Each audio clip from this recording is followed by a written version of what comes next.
एक बार की बात है कि विश्वास के बात में सुनाता हूं आपको।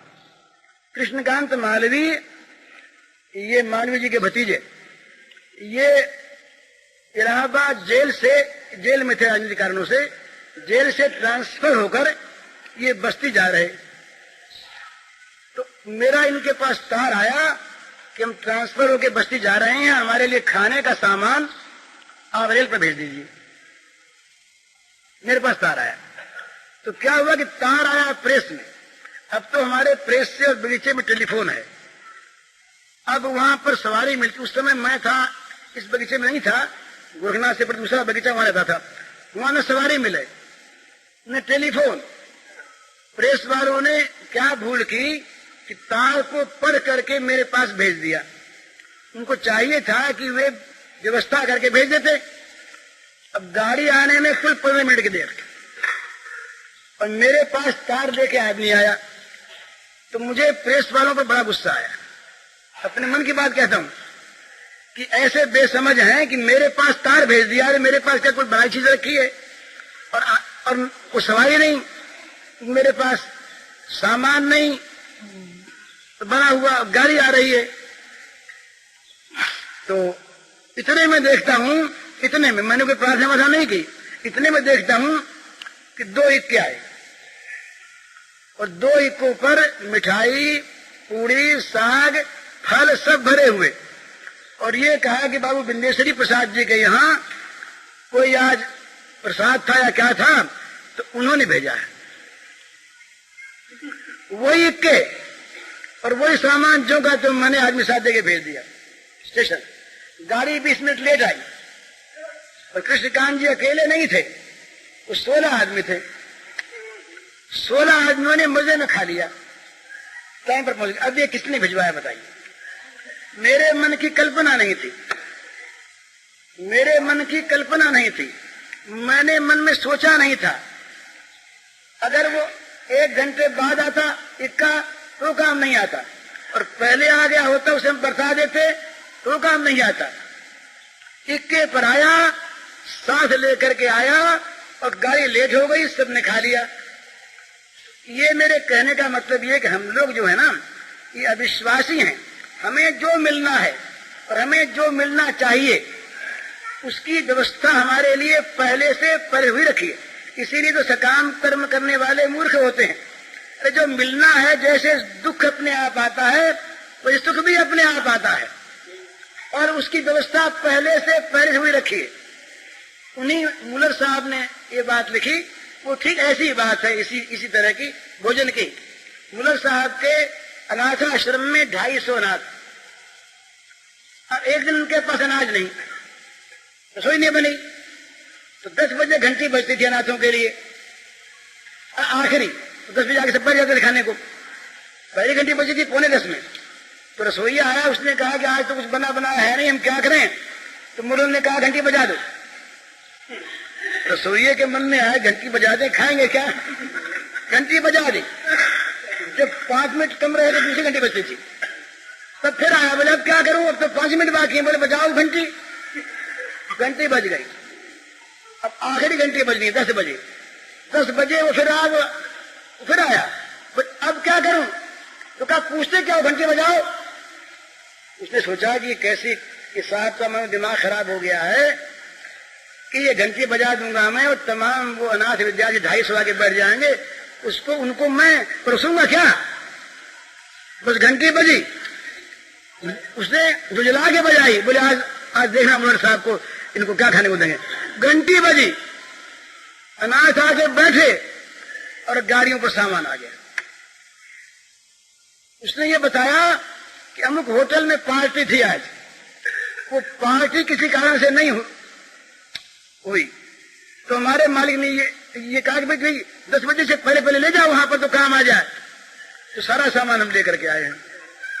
वो जो का तो सामान परस दिया गया, सबने खा लिया। बताइए ये व्यवस्था किसने की? हमने की, उसने की, मुलर साहब ने की। तो अगर हम भगवान पर विश्वास करें, ऐसी घटनाएं मेरे जीवन में कई घटी हैं, उन्हें कहने की आवश्यकता नहीं है। तो इतना बता दिया ना, इतना बता दिया कि मेरे जीवन में ऐसी घटनाएं घटी हैं, बहुतों घटी हैं, बहुतों घटी हैं, सब आप लोग घटी होंगी, हम लोग देखते नहीं हैं। तो भगवान से प्रार्थना करने की, कामना करने की आवश्यकता नहीं। अगर भगवान देखते हैं इसको अमुक चीज देने में इसका लाभ है तो पैसे व्यवस्था करके दे देंगे। अगर भगवान देखेंगे कि न देने में लाभ है, इसका लाभ है, इसके बेइज्जती में इसका लाभ है, तो नहीं देंगे और दूर से हंसते हुए देखते रहेंगे कि इसकी दवा ठीक हो रही है कि नहीं हो रही है। वो दवा देते हैं भगवान, कहीं वैसी कहीं वैसी। तो इसलिए भगवान धन भी देते हैं, भगवान आके नौकर का काम भी करते हैं और भगवान धन को हर भी लेते हैं। तो भगवान सब कुछ कर सकते हैं, कृपा पर विश्वास करें। अब तीसरा प्रश्न है, सांप और बाघ के मुंह में भी भगवान की कृपा दर्शन कैसे करें? यही बात भगवान ने कही है, मृत्यु सर्वहरश्चाहम। ये भगवान ने कहा कि मौत मैं हूं। अरे सांप और बाघ के मुंह में क्या है? मौत तो है, वो खा रहे हैं ना। तो ये समझे कि सांप और बाघ मुझे खा के समाप्त कर देंगे इस शरीर को, और मैं भगवान के धाम में जाऊंगा। बड़ी कृपा भगवान की कि मुझे अपने धाम में बुला रहे हैं। ये भावना अगर कर ले तो कृपा समझी कि नहीं समझी? अरे सांप और बाघ का मुंह तो मौत ही है ना। देख दुख का वेश धरे, मैं नहीं डरूंगा तुमसे नाथ। जहां दुख वहां देख तुम्हें मैं पकड़ूंगा जोरों के साथ। नाथ छिपा लो तुम मुंह अपना, चाहे अति अंधियारे में। मैं लूंगा पहचान तुम्हें एक कोने में जग सारे में। रोग शोक धन हानि दुख अपमान घोर यति दारुण क्लेश, सब में तुम सब ही है तुम में, अथवा सब तुम्हारे ही वेश। तुम्हारे बिना नहीं कुछ भी जब, तब फिर मैं किस लिए डरूं। मरण साज सज यदि आवो तो चरण पकड़ सानंद मरूं। मरण साज सज यदि आवो तो चरण पकड़ सानंद मरूं। दो दर्शन चाहे जैसा भी, दुख वेश धारण करनाथ। जहां दुख वहां देख तुम्हें मैं पकड़ूंगा जोरों के साथ। हे प्रभु, आप बाघ के मुंह में बाघ का मुंह बन करके आए हैं, आप सांप का जहर बन करके आए। ये प्रहलाद ने कही, जब सांपों ने डसा तो प्रहलाद ने कहा ये कि सांप में हमारे भगवान हैं, ये चीज। तो वहां भगवान की कृपा इस प्रकार माने। अच्छा, भगवान के लिए प्राण छटपटाने क्यों कर लगे? उनकी एकांत लालसा कैसे हुई? ये बड़ा सुंदर प्रश्न है। सबके जीवन में यही बात आनी चाहिए।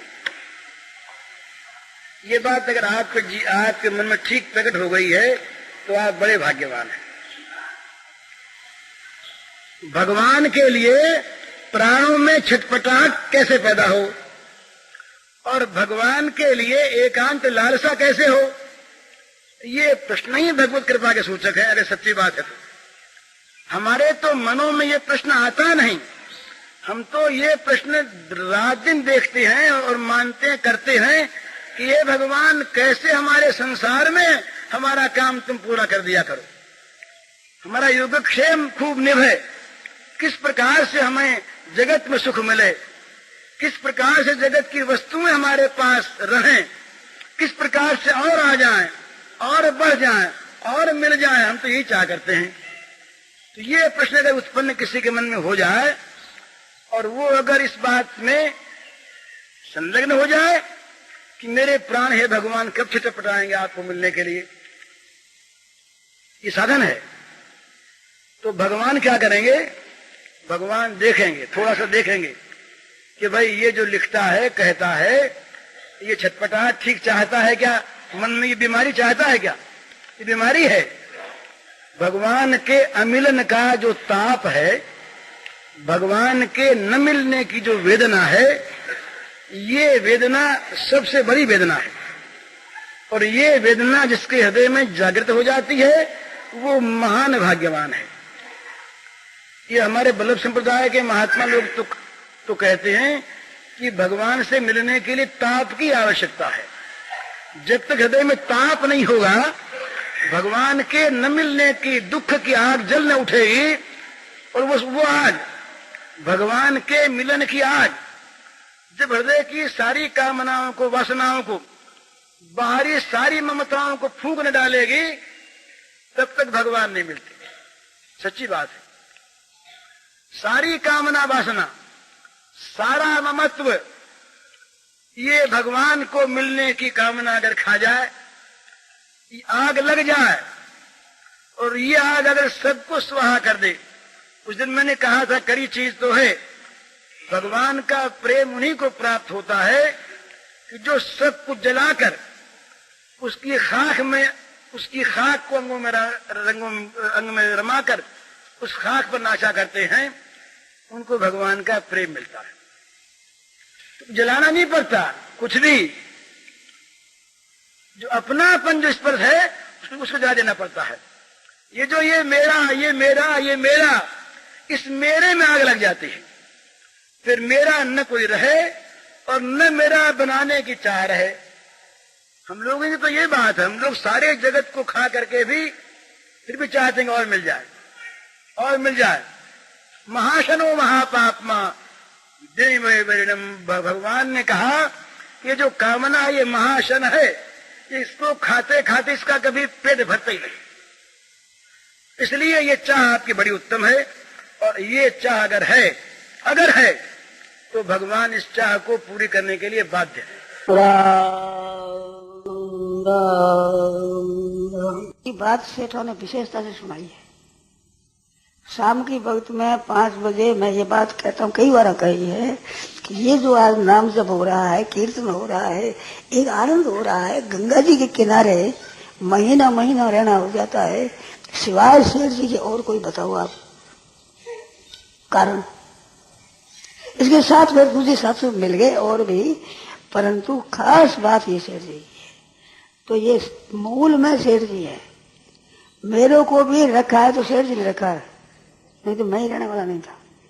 भाई जी को रखा तो शेर जी ने रखा। वे कई बार जाते थे कि मतलब जाएंगे वहाँ अपने एकांत में साधन करेंगे। मेरे सामने तो पता है, वहाँ अपने गए थे ना, वो अलीगढ़ के पास, क्या अपने गए, सत्संग हुआ था ना उस समय, क्या है कर्णवास। मेरी ऐसी बुद्धि है और आज भूल गया था, कर्णवास ना भूल गया, तब आता नहीं याद। तो कर्णवास सत्संग हुआ, उस समय में भाई जी कपड़ा लता बेटा बांध करके वहां आ गए थे। कहते मैं तो अब एकांत साथ भजन करूंगा। पहले उनका पत्र आया था और शेर जी ने लिखा कि नहीं अपन भगवान को प्रचार करना। उनको पत्र के उत्तर में शेर जी लिखते हैं कि भगवान का प्रचार भगवान करेंगे।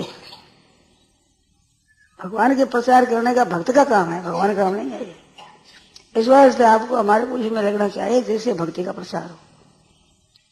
आए तो नहीं भेज दिया पीछे गुरुकुल चले गए। तो उनको शेर जी ने रखा, मेरे को भी शेर जी ने रखा। अरे ये मकान बन गए इतना, ये शेर जी का बनाया हुआ। ये एक पौधा विलक्षणता से लगाया सेठा ने। 88,000 ऋषियों की बातें हम सुनते हैं नहीं सारणी में, परंतु आजकल के जमाने में अगर देखा जाए तो ऐसी बात नहीं है। मैंने पढ़ा है, पुस्तकें पढ़ी है, महाभारत है, उसकी महिमा आई है कि कहीं भी है तो वो महाभारत में मिलेगी, और महाभारत में नहीं मिलेगी, कहीं नहीं मिलेगी। ऐसी बात महाभारत में आई है। उस महाभारत में आप देखो तो भगवान भी उस सभा में है, भीष्म जी महाराज सुना रहे हैं शांति पर्व और अनुशासन पर्व। उसमें भी देखो तो केवल भजन ध्यान की, कीर्तन की, मार्मिक बातें बहुत कम मिलेगी। जंगलों का वर्णन है, पहाड़ों का वर्णन है, नीति का वर्णन है, उसमें कूटनीति का वर्णन है, कपट नीति का वर्णन है, किस तरह से राज किया जाए, कैसे किया जाए, खूब वर्णन है। अपने अभी कूटनीति का वर्णन सुना अपने शेर जी से, हमारे राज्य की बात सुनी, पर्वतों के जंगलों का वर्णन सुना, बातें सुनी, केवल भगवत संबंधी बातें होती है। जहाँ भगवान विराजमान है उस सभा में, अरे भीष्म जी महाराज से भगवान कहे कि तुम सुनाओ, वो सुना रहे हैं। दो पोथा महाराज इतने बड़े अनुशासन और शांति पर, उनकी कथाएं आप पढ़ करके देखो। मूल शेर जी का संक्षेप किया हुआ है, उसमें तो बहुत ऐसे छांट दिए, शेर दिया है, पर मूल आप देखो ना तो आपको पता लगेगा। मार्मिक बातें ही विशेषता से चलती है अपने,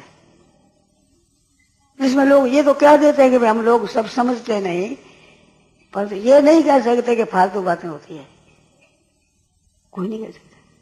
हो जाए तो हमारा आदत के कारण से हो जाए बीच में, पर आदत भी वैसी नहीं है विशेष, थोड़ी बहुत कहीं आगे बात चल रही। विशेष मर्म की बातें है, सिवाय शेर जी के और जगह मिली नहीं है। अब अपना नाम हो जाए, अपने चित्र की, अपने चरित्र की और अपनी महिमा की बात ही ज्यादा होगी। शेर जी के विरुद्ध रहा, नाम के बड़ी में रहा, चरित्र भी रहा, चित्र के विरोध में रहा। तो ऐसी बात है विरोध की भीतर से चाहने वाले बहुत कम आदमी। संतों में जितने हुए, संप्रदाय जितने हुए, उन संप्रदायों में भी आप देखो तो आचार्यों की, गुरुओं की में मिलेगी ज्यादा, शेर जी की ये नहीं मिलेगी।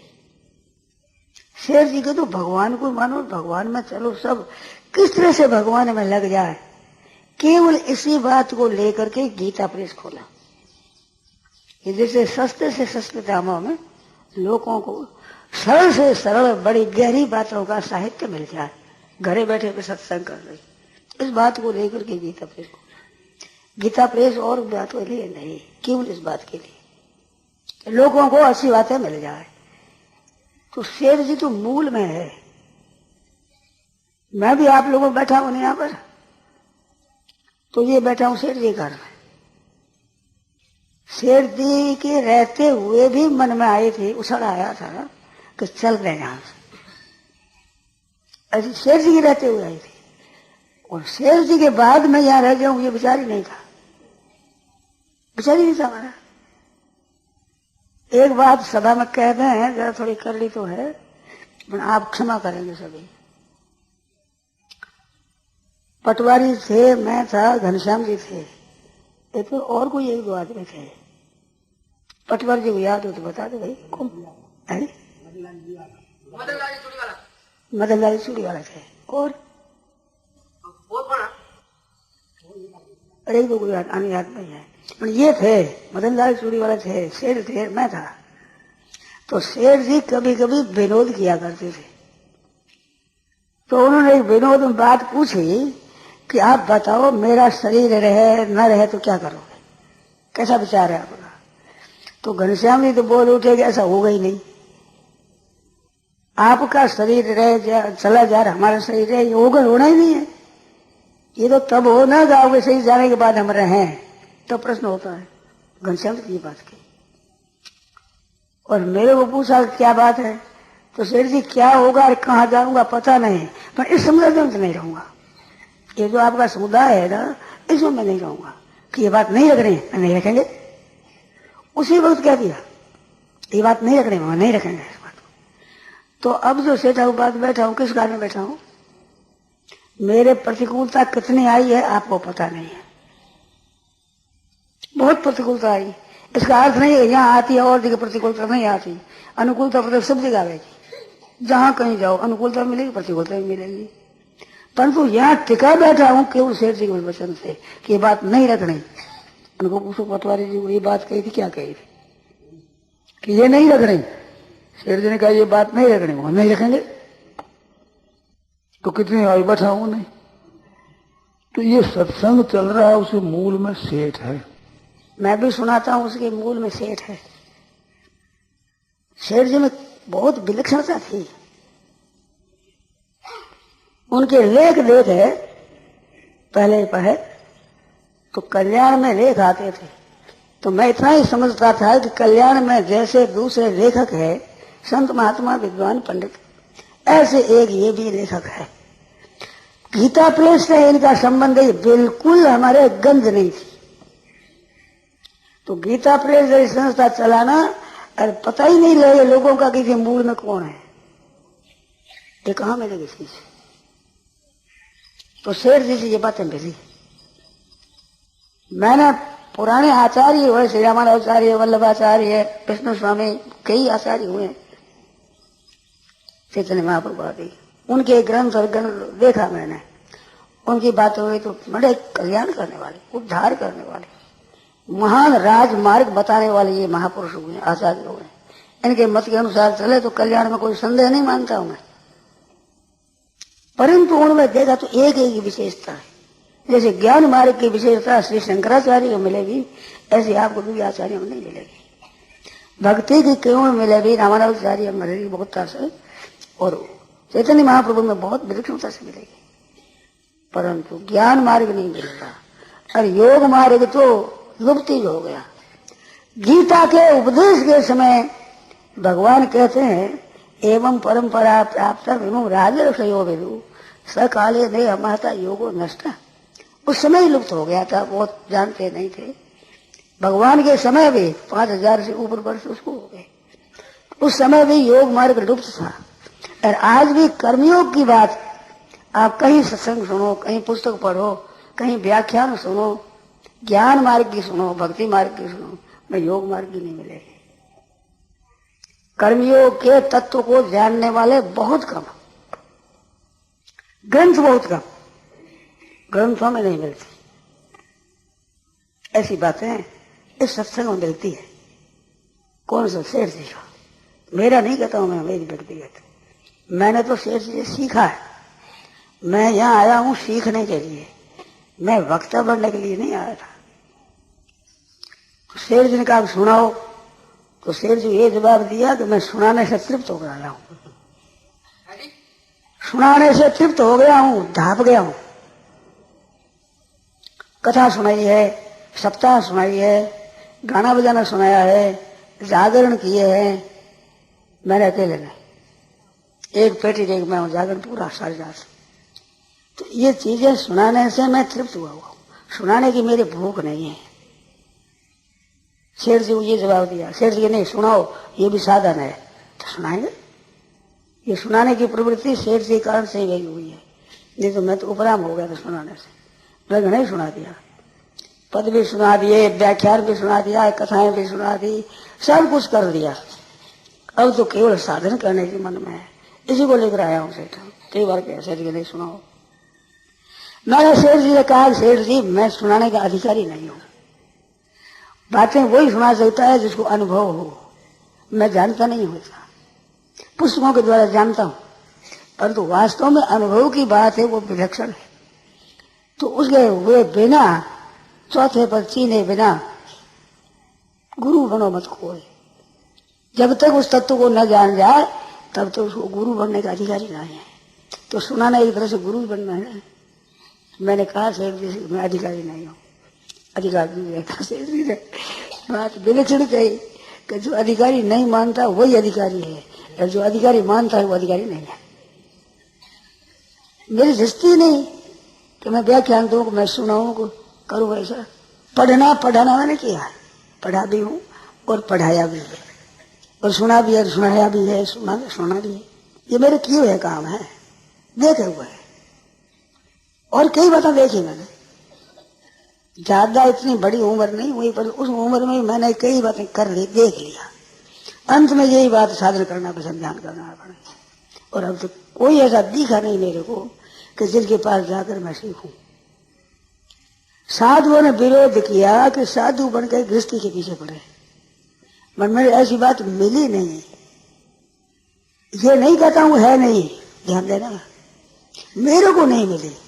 मेरे को ना गृहस्थ मिला ना संत मिला कि जिसमें मेरे को संतोष हो जाए सब तरह से। क्या धर्म योग है, क्या ज्ञान योग है, क्या भक्ति योग है, अपनी अपनी महिमा सब ग्रंथों में मिलेगी। ज्ञान योग की महिमा ग्रंथों में खूब मिलेगी, उनमें सब आपके भक्ति और योग ये सब साधन रूप मामूली। ऐसे भक्ति योग की महिमा मिलेगी तो उसमें ज्ञानवान उतना नहीं मिल जाए। पर सेठ हम तीनों बातें मिलती है। तो हमारे लिए शौक, कोई मुक्ति का मार्ग हो तो हम सबको जानना चाहते हैं। तो शेर जी के पास आने से संतोष हुआ। दूसरी एक और बात बताओ, ये ज्ञान मार्ग की, भक्ति मार्ग की बातें सुनी और पुस्तकें पढ़ी तो मन में आया कि ये पक्षपाती है। ग्रंथों के ऊपर ये बात हुई कि ये भक्ति के पक्षपाती है। ज्ञान मार्ग की सुनी, पढ़ी, पढ़ाई की मैंने ज्ञान मार्ग की काफी तक, आचार्य तक, तो उसमें देखा यही पक्षपाती है ज्ञान मार्ग की। शेर जी से बातें सुनी तो मेरे एक प्रकाश मिला। शेर जी का पक्षपाती नहीं है, उनको इसी से अनुभव हुआ है, इस वास्ते उन्होंने इस बात को वर्णन किया है। उनके पक्षपाती होता वो ज्ञानी नहीं होता, अरे ज्ञानी होता उसके पक्षपात नहीं होता, इनमें पक्षपात नहीं है। तो ये पक्षपात की भावना मेरी भी शेर जी के सत्संग में मिट गई। नहीं मेरी धची हुई थी बात कि अपनी अपनी बात कहते हैं, अपनी बात सभी कहते हैं, क्या नई बात है, ये कोई तथ्य थोड़ी है, ये सत्य नहीं है। शेर जी कारण से कहा नहीं, ऐसे नहीं है। वर्ण से सत्संग होता था, दोपहर में जा रहे थे जंगल में, वहां जंगल में ध्यान और कराते, सत्संग कराते थे दोपहर का समय। तो वहां मैंने पूछा, शेर जी ये रामानुजाचार्य है, वल्लभाचार्य है, इधर शंकराचार्य है, बड़े बड़े आचार्य, उनके ग्रंथ है, उनकी संप्रदाय है, उनके चलते हैं, लाखों की तादाद में उनके शिष्य संप्रदाय है, उसमें बातें चलती है। तो उसमें किसी ने भी ये तीनों को नहीं कहा, कर्मयोग, ज्ञान योग, भक्ति योग। अरे आपने कहा तो आपने कहाँ सीखी है? शेर जी से पूछा मैंने चलते हुए, आपके कौन आदर्श है जिसको लेकर? हमारे आदर्श है वेद व्यास, ये आचरण कोई आदर्श नहीं। वेद व्यास जी महाराज से ये तीनों बातें मिलती है हमारे, ज्ञान योग की, कर्म योग की, भक्ति योग की। वेद व्यास महाराज का नाम दिया शेर जी। तो अनादिकाल से ये मार्ग है और भगवत अवतार है वेद व्यास जी, कोई मामूली नहीं है, उनकी रची हुई है। उनके अनुसार गीता है, ज्ञान योग, कर्म योग, भक्ति योग, कितने जितने योग है वो मैंने यहाँ भी कहा कि योग में सब एक हो जाते हैं, भक्ति भी, ज्ञान भी, योग भी, सब मार्ग योग मार्ग में। योग समता का नाम है, ये गीता का योग विलक्षण है। दूसरा योग मिले तो चित्तवृत्तियों के निरोध का योग, इतनी बात फैली हुई है दुनिया में, कहीं करोगे मन नहीं लगा तो कुछ नहीं। तो मन लगाने का उपाय में सबसे तेज पतंजलि योग दर्शन है। पतंजलि महाराज हुए हैं, उन्होंने तीनों को शुद्ध किया है। शरीर को शुद्ध किए लिए चरकाचार्य हुए, चरक सुश्रुत भट्ट, ये आयुर्वेदिक ग्रंथ, नामी ग्रंथ है, उनके जोड़े का ग्रंथ नहीं है। वाणी को शुद्ध करने के लिए महाभाष्य है जो अष्टाध्यायी पर व्याकरण का, तो उनके जोड़ी का अभी तक पंडित हुआ नहीं है। वे पत्ते लिखे थे, पुस्तक लिखे थे, जिस पत्ता तार पत्ता, तो बकरी चढ़ गई, उतना अधूरा रह गया, अभी तक पूरा करने वाला पंडित नहीं मिला। कितने नामी हुए पतंजलि महाराज। व्याकरण में देखो तो शब्द अर्थ है, शरीर में देखो तो चरक है, और वाणी शुद्ध करने के लिए ये है, मन शुद्ध करने के लिए योग दर्शन, वाणी शुद्ध करने के लिए वचन महाभाष्य, और मन शुद्ध करने के लिए योग दर्शन। उनके जोड़ी का कोई ग्रंथ नहीं है। ऐसे तीनों में तो विलक्षण हुए पड़ते।